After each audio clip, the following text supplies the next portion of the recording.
ज्यांना काळजी वाटते, जे काय घडते त्याबद्दल काळजी करणारी खूप कमी माणसं आहेत, त्यापैकी तुम्ही आहात. तर काही ठिकाणं अशी, आता वारजेचा जो पूल आहे तिथं बॉटल नेक तयार झालेला आहे, त्याचा परिणाम नवलेपुरापर्यंत असतो. नवले पुलापर्यंत तिकडे मुंबईकडे येताना तसंच त्याच पुलावर पुन्हा ती चांदणी चौकापर्यंत फुल होते. मग रस्ता काय करेल त्याला? तर तो पूल लवकरात लवकर ज्यांच्याकडे असेल त्यांनी तो लवकर बांधावा. ते नवले पुलाचं तेही एक कारण आहे. पण गतिरोधकामुळे सुद्धा अनेक अपघात झाल्याचे मी स्वतः पाहिले. माझे स्वतःचे त्या 10 लाख किलोमीटर मध्ये 2 सुद्धा अपघात झाले नाही, पण जे 2 झाले ते गतिरोधकामुळे झाले. ड्रायव्हर नावाचा समाज जो आहे, आम्ही ड्रायव्हर विशेषांक काढला होता सर. खरं सांगायचं तर समाजातला सगळ्यात आवश्यक आणि महत्वाचा आणि सगळ्यात सहनशील जर प्राणी कोणी असेल तर तो ड्रायव्हर आहे. एवढी मोठी गाडी घेऊन जो निघतो, आपण छोट्या गाडीने वैतागतो, पण तो एवढी मोठी गाडी एवढ्या शहरातून किंवा याच्यातून फिरतो, काय सहनशील असेल नाही का तो? त्याच्या सहनशीलतेचा अंत न पाहता त्याला आधी जागा दिली पाहिजे, त्याची अडचण आधी सोडवली पाहिजे. वाहन चालवणार पुतळे, त्या पुतळ्यांनी सुद्धा बरेच रस्ते व्यापलेले आहेत. राजान पुलाचा त्या बाजूचा जो चौक होता त्याच्यामुळे किती त्रास झाला होता. आणि अशी अनेक ठिकाणे आहेत की जिथे खरंच त्या पुतळ्यांची गरज नाही. कोणतेही पुतळे नसावेत, पुतळ्यांची ती जागाच नाहीये. हे सगळं आपण बदलणार आहोत का? कोण बदलणार आहे? त्यासाठी सरकारची आपण वाट बघणार आहोत का? तावडे साहेब म्हणाले तसे 2027 ची वाट बघणार आहोत. मग किती नवले पूल आपण बघणार आहोत? याच्यासाठी माध्यमांनी फार महत्वाची भूमिका घेण्याची गरज आहे. मी इन्स्टिट्यूशन ऑफ इंजिनियर्स आणि फेरोसिमेंट इंडियाच्या सगळ्या पदाधिकाऱ्यांचा मी अतिशय ऋणी आणि आभारी आहे. आपण सर्व आजच्या अत्यंत महत्वाच्या विषयावर आपली मतं प्रदर्शित करण्यासाठी आला. भारतातला सर्वात चांगला रस्ता हा पुणे कोल्हापूर रस्ता. केंद्र सरकारचे वरिष्ठ अधिकारी जेव्हा महाराष्ट्रात यायचे, ह्या रस्त्याला मी मॉडेल रोड म्हणून दाखवत असतो. मी पुण्याला 19 डिसेंबरमध्ये राहायला आलो आणि मला सदैव मी त्या रस्त्याच्या ऍक्सिडेंटशी जोडल्या गेलो. कात्रज टनेलचा अप्रोच ते नवले, हे 7 किलोमीटर.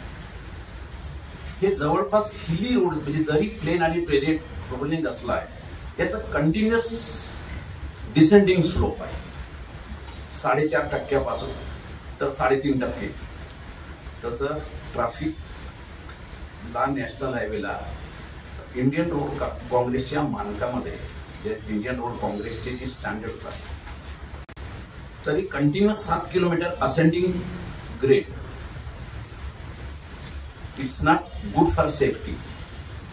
त्या दृष्टीने त्या मागच्या 6 महिन्यामध्ये अनेक छोटी मोठी, त्याला टेम्पररी मेजर्स म्हणतात, टेम्पररी मेजरच्या दृष्टीने किंवा इंग्रजीत कॉमिंग, म्हणजे एक शांत येणाऱ्या व्हेकलला शांत करण्यासाठी, म्हणजे वेगात येणारा नदीचा जसा प्रवाह असतो तसं गाडी वेगात येत असेल तर त्याच्या शांत होण्यासाठी रम्बलिंग स्ट्रीप असतील किंवा थोडंसं म्हणजे स्ट्रीप दिसणारे रेड रिफ्लेक्टिव्ह पेंट बोर्ड वगैरे असे जे कळेल इंटरनॅशनल स्पेशालिस्ट सांगितलेली कामं झालेली आहेत. मागच्या 3 वर्षामध्ये फार काही ऍक्सिडेंटची 22, 23, 24 ऍक्सिडेंट झाले, पण इतके काही सडनली 25 हा कालचा परवाचा मोठा ऍक्सिडेंट झाला.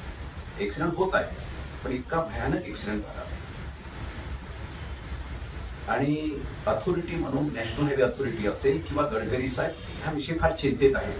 आणि म्हणूनच मागच्या 1 वर्षापासून एक परमनंट मेजर्स, कारण की टेम्पररी मेजर्स परमनंट मेजर्स म्हणून ह्या बाह्य वळणावर मल्टी एलिव्हेटेड, म्हणजे पूर्ण जिथे जिथे शक्य आहे तिथे जवळपास 12-14 करोड किलोमीटर लांबीचा एक पूर्ण एलिव्हेटेड रोड बांधायचं, हे जवळपास त्याचं संकल्पचित्र DPR तयार आहे. पुण्याला आउटर रिंग रोड म्हणून MSRDC बांधकाम, म्हणजे ऑलरेडी फुल स्प्रिंग काम चालू आहे.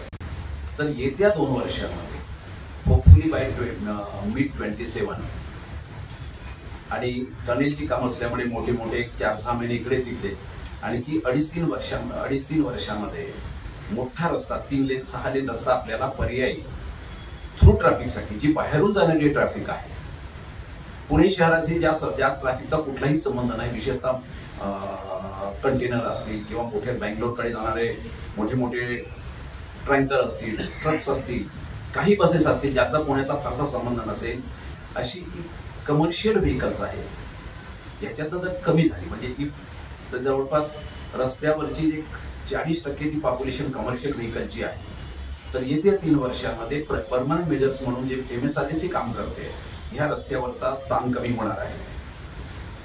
गडकरी साहेबांच्या संकल्पनेतून एक 2,500 करोडचं एक एलिव्हेटेड रोडचं इस्टिमेट तयार झालेला आहे, त्याची चर्चा चालू आहे. तो मंजूर झाला. ते हे दोन्ही प्रकल्प हे 3 वर्षात 3 ते 3.5 वर्षात पूर्ण होणार. माझं नाव प्रशांत वैद्य, मी मेंबर आहे इन्स्टिट्यूट ऑफ इंजिनिअरिंगचा. तर मला हे अगदी शॉर्ट नोटीसवर आलं तरी सुद्धा काय झालं की शॉर्ट टर्म करणं गरजेचं आहे. कारण तर mandatory halt for all vehicles at the top of the ghat near the tunnel of Khed Shivapur toll जो आहे. तर कूल डाऊन द ब्रेक्स आणि engage the lower gears before the descent. म्हणजे काय होतं की दुसरे काही आपल्याला टेक्नॉलॉजी खूप आता आर्टिफिशियल इंटेलिजन्स आपण वापरतो.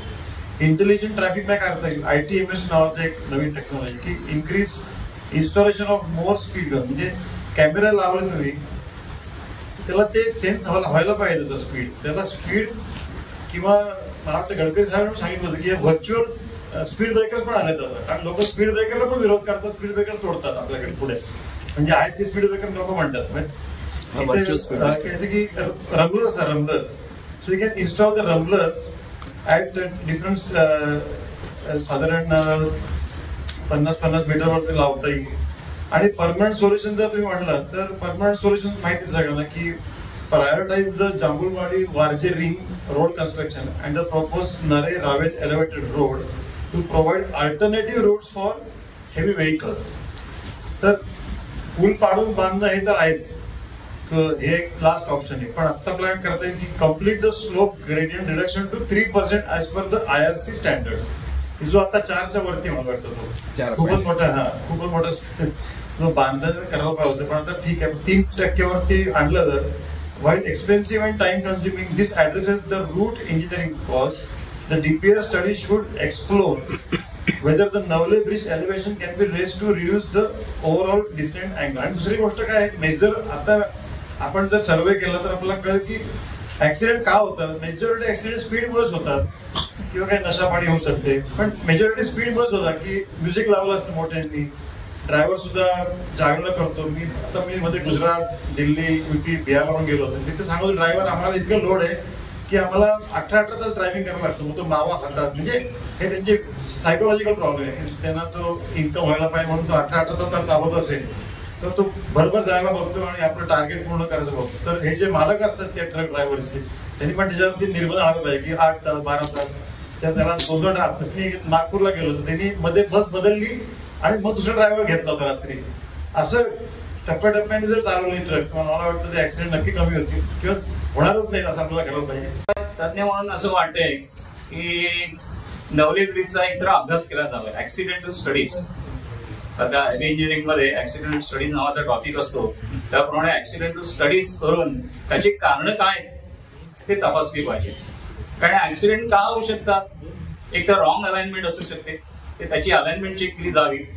त्याच्यानंतर त्याचा जो स्लोप आहे तो तीव्र स्लोप आहे असं म्हणतात. पण न्यूमरिकली तो स्लोप किती आहे मला माहित नाहीये.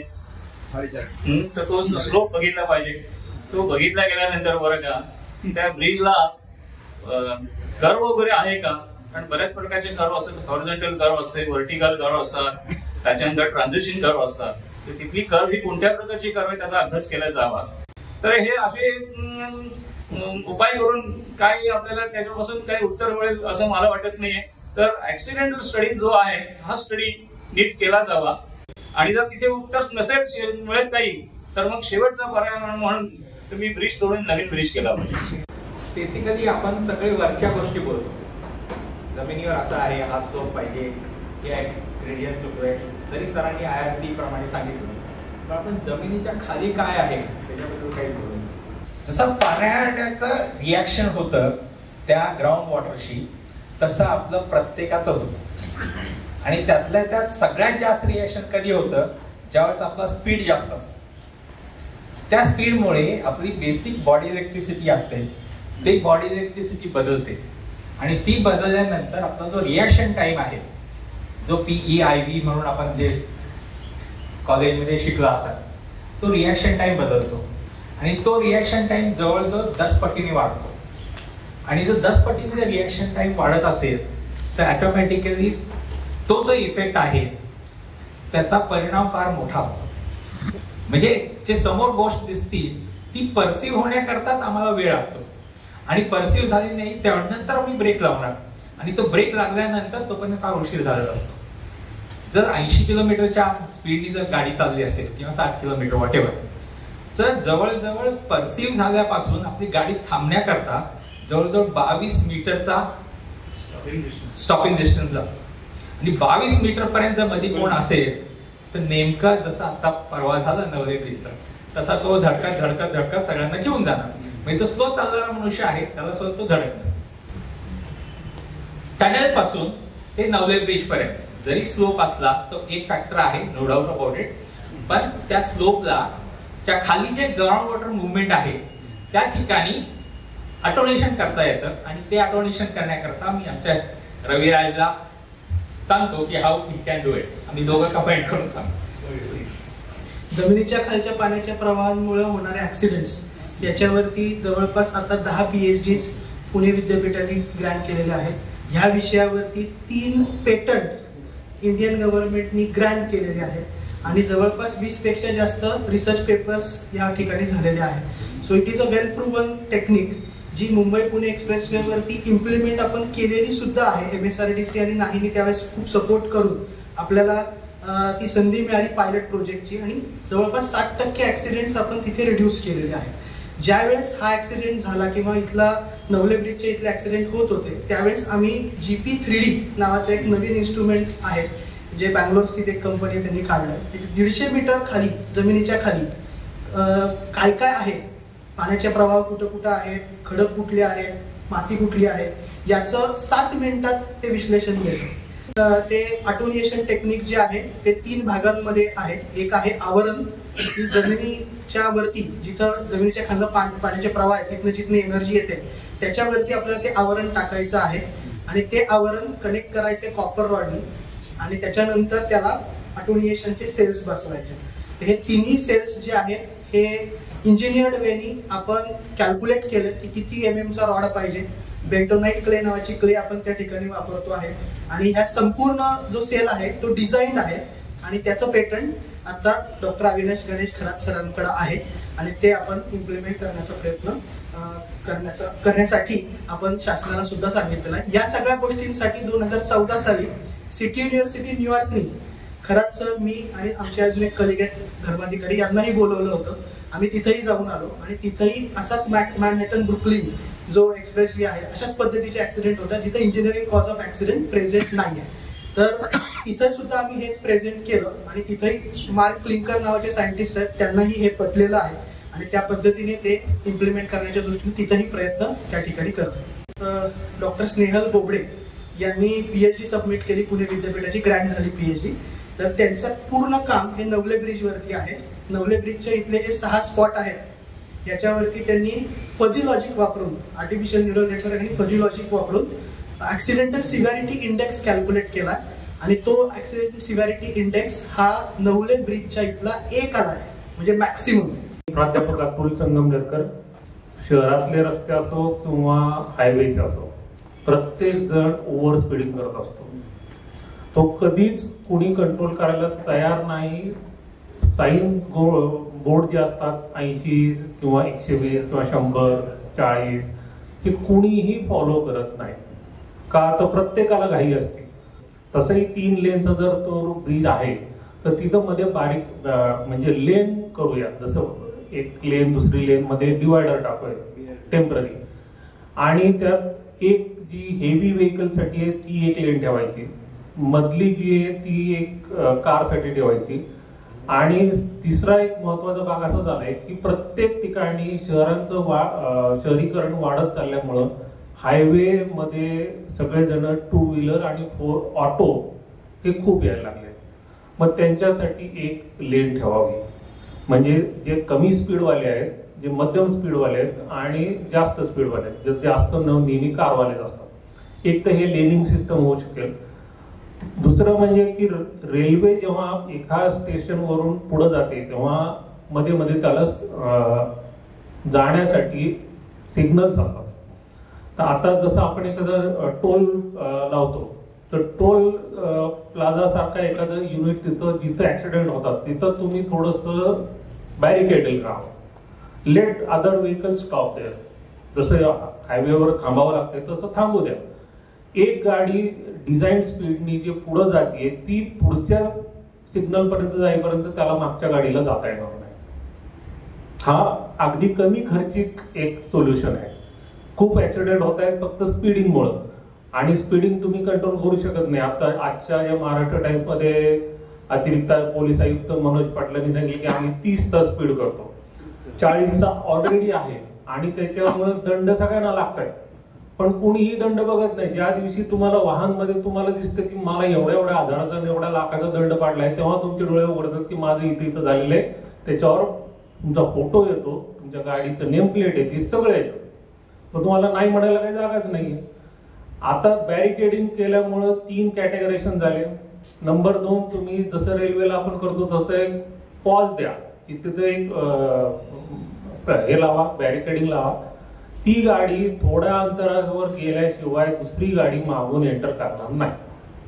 हा एक सध्याचा, जसं तायडे सरांनी सांगितलं की नवीन ब्रिज बांधणार आहे 27-28 पर्यंत, तोपर्यंत तरी हे फॉलो करा. पुढचा सोल्युशन नंतर निघेल. आणि तो जो ग्रेड सेपरेटरचा ग्रेड जो चेंज करायचा तो इतक्या सहज होणारच नाही. तर आता let others wait for some time, कारण स्पीडिंग तर कोणीच कमी करणार नाही, मग त्याला थांबवा. हा एक सोल्युशन मला वाटतं. ठीक, धन्यवाद. तर मी आता जे सांगणार आहे, मला जे वाटलं हे सर्व पॅरामीटर्स आपण करताना मला फ्लो प्रवाह त्याबद्दलची सांगायचे थोडं. Types of vehicles, frequency of choking to be measured, याचे डेटा आहे का आपल्याकडे? That is some question which I have. So this data is not there. Data based decision making केलं पाहिजे आपण. That is my first point. 7 किलोमीटरच्या स्ट्रेचमध्ये ऍक्सिडेंटची data आहे. प्रत्येक तासाला किती व्हेकल जाते, do you have this data? Third thing which is needed is frequency of choking. एका फ्लुइड मेकॅनिक्सच्या सब्जेक्टमध्ये आपण शिकवतो की where choking occurs and at what frequency it occurs. Then the shock treatment occurs. Shock, how to release the choke. So then the types of accidents, of course, there has been analysis done.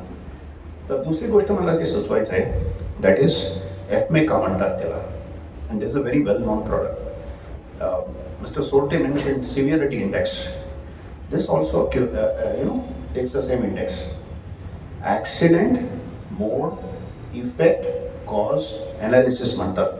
या विषयावरचे आमचं बरेच काम झालेले, पण मी mechanical आणि प्लांट्सची accident बद्दल बोलतोय. तर ही अनालिसिस आपल्याला केलं पाहिजे. ऍक्सिडेंट्स, मोड, इफेक्ट, कॉज, अनालिसिस ही केले पाहिजे.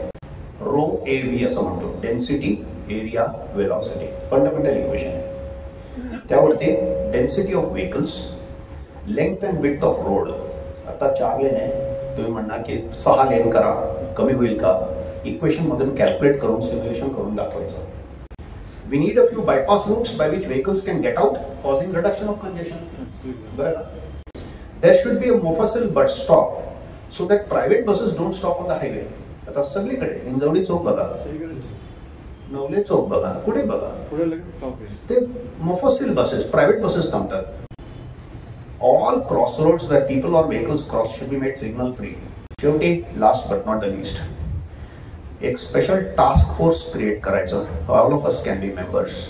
This is my fundamental request. Citizens survey. I thank Mr. Wadelkar and the entire team over here, fraternity of Institution of Engineers, Ferro Cement Society. We have done survey over there for land acquisition for the service road.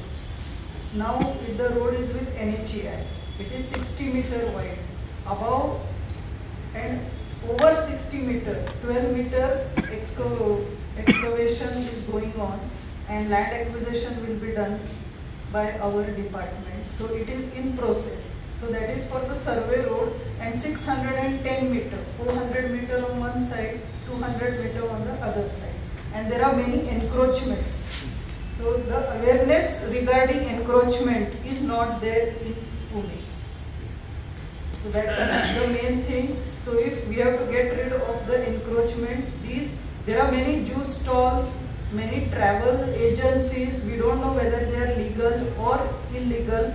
The survey needs to be done on that front, and these people have to be shifted. Other land acquisition and other process is going to take time, but the congestion which is going on near Deccan Pavilion, there is a statue also over there. So many things have to be catered, like how in such a busy area the statue was placed. So that also needs to be shifted. There needs to be a study regarding that. माझं observation असं आहे की रमगा स्ट्रीपवर लोक speed कमी करत नाहीत. आणखी मला एका ड्रायव्हरने सांगितलं, साहेब तुम्ही स्लो स्पीडने गेला की तुमचे जास्त व्हायब्रेशन होते, जोराचा काही त्रास होणार नाही. हे फॅक्ट आहे. म्हणजे आता ड्रायव्हर लोकांनी मला सांगितलं.